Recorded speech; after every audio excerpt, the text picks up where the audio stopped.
Alright, so I've got these brackets secured again, so the radiator's nice and snug. Now I'm going to work my way back up, so I'm going to start with the transmission cooler lines. We just need to remove the shipping caps first, and then reconnect the lines, and you just want to make sure that they're not crossed. They should be, right side should go to the right tube, left side should go to the left tube. So I'm going to reconnect those, and then we'll work on the lower radiator hose.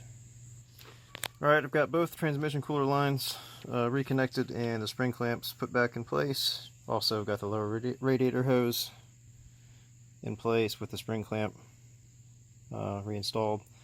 I would definitely recommend that you make sure they're all aimed down like they were when we started, because if for some reason you needed to remove or replace one of these, like if one of these transmission lines split, you've got another joint there, it looks like. That's just a short piece of hose. If one of those happened to split and the spring clamp is faced up, you're going to have a really hard time getting to it without having to remove the fan and possibly the shroud. So just make sure they're aimed down so you can access them in the future. Alright, so now we need to replace this bracket for this wiring harness, like so. Once again, this is a 10mm bolt. See if we can get it started. I will finish tightening that up, and then we will go up top and reconnect the other hoses and work on filling up the radiator with coolant. Be right back. Alright, so we're back up top now. Our next step is going to be to reinstall the fan shroud before we put anything else in the way. So I just rinsed mine off with a garden hose to clean it up a little bit. It had a lot of grime and coolant and whatnot on it. So we just need to drop it in place. Obviously there's a top in the bottom.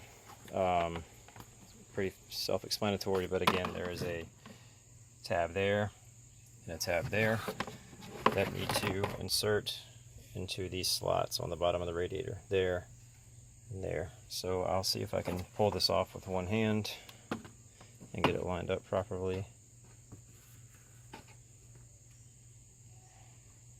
Looks like it's in place. There we go.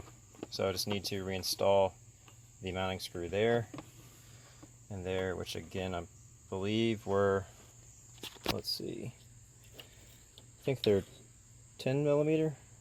Let's see. Yeah, 10mm or a combination Phillips. So I'm going to put those back in, and then we will reconnect some hoses and put the fan back in, and we'll fill it up with coolant, and we're almost done. Alright, before I reinstall the fan, I went ahead and put the serpentine belt back in place for the most part, but I haven't looped it over the idler pulley by relieving the tensioner pulley yet, just because I want to get the fan in place and bolt it on here, or else if I tension that belt, it's gonna, like I said earlier, it's going to want to cock that fan pulley, and it's going to be impossible to get the fan on straight. So we need to get the fan in, bolt it on, and then reinstall the serpentine belt. So I'm going to position the fan next, and we will tighten those bolts, or nuts, excuse me, and then we'll reinstall the serpentine belt. Alright, got the fan lowered in place, and I've got the 4 mounting nuts started. They're hand tight right now, but before I try to crank down and tighten them, I want to go ahead and reinstall the serpentine belt, because the belt will help resist this pulley from turning. I'm still going to have to put my strap wrench around it like I did earlier, and then use my open-ended wrench to crank them tight, but the serpentine belt will definitely help. So once again, we need to put our wrench on the idler pulley and turn clockwise, and that will relieve the tension, and then you can grab the belt and loop it up over this idler pulley. So I'm about to do that, and then we will tighten down the 4 fan bolts, and we will almost be ready to fill up. Alright, the serpentine belt has been reinstalled. I've checked it to make sure that it's on all pulleys as it should be. It's not jumped over the edge or anything on any of them. It's good and tight. I've got the fan mounting nuts all installed nice and tight. So now we just need to reinstall our upper radiator hose on the new radiator and secure the spring clamp, and then reinstall our coolant reservoir hose on the new radiator.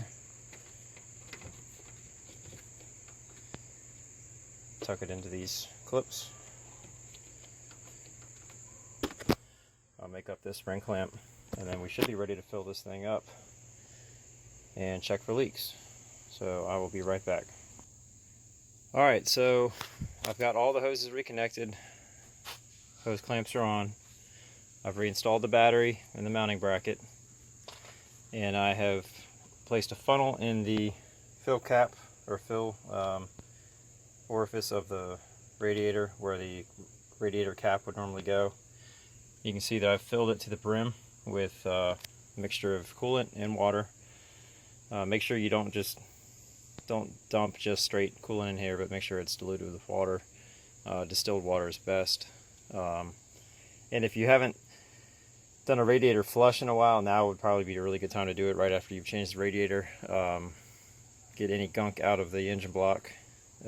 I guess ideally you do it before you replace the radiator, but since mine was leaking pretty badly, I went ahead and just replaced it first, and I'll probably get it flushed professionally soon. But now that it's full, we need to go ahead and start the engine, let it run for a little bit, and it's going to burp out a lot of air. It's best if you do this with the front of the vehicle kind of aimed up a hill a little bit, because the air will want to flow up to this point and come out of the radiator, get out of the system. So I'm going to go ahead and start the engine, and we will let it run for a little while, get the air out, and then we'll top it off. Alright, so I've got the engine running.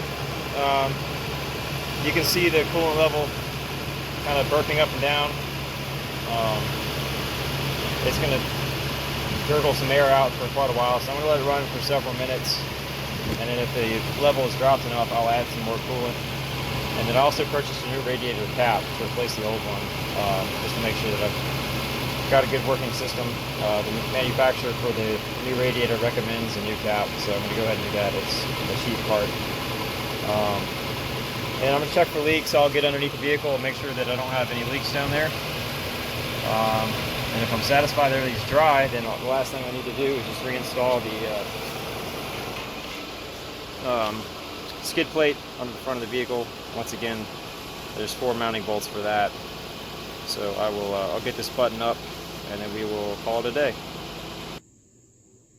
Alright, I've installed the new radiator cap after letting the engine run for a while. It burped out a bunch of air, and I refilled the radiator as needed. I forgot to mention that when you're burping the air out, it's best to turn the heat on to high, just to make sure that air is flowing over the heater core. And once it stops burping air, then you can just put the cap back on and you're good to go. I checked underneath, it didn't have any leaks. So once again, the last thing we needed to do was reinstall the skid plate. And again, there's just 2 14mm bolts in the back. I'm missing this one over here, but I've installed that one, and then just tighten the ones up front where the skid plate slot slides over and secures. So this project is 100% done. I hope it's been helpful for you watching. I'd say it's taken me about, I don't know, an hour and a half to 2 hours start to finish. So if I wasn't filming, probably would have gone a lot faster. But anyhow, I hope this will be helpful for some of you. I appreciate you watching and wish you luck.